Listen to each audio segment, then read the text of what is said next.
Députés et sénateurs vont pallier le vide créé par la démission d'Eugène Bagnac l'UAPE le 9 avril dernier. Pour les élus de l'opposition, ce nouveau haut magistrat doit être désigné par la plénière et non le seul bureau du Parlement.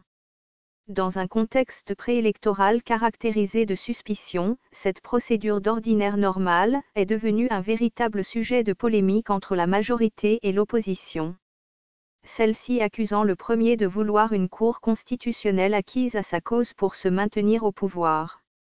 On rappelle que les présidents des deux chambres du Parlement Aubin Minaku et Léon Kengo ont conjointement signé une décision convoquant la tenue du congrès pour ce vendredi 11 mai. Ordre du jour, désignation d'un membre de la Cour constitutionnelle, en remplacement au professeur Bagnac l'UAPE, qui a démissionné de cette institution judiciaire le 9 avril dernier.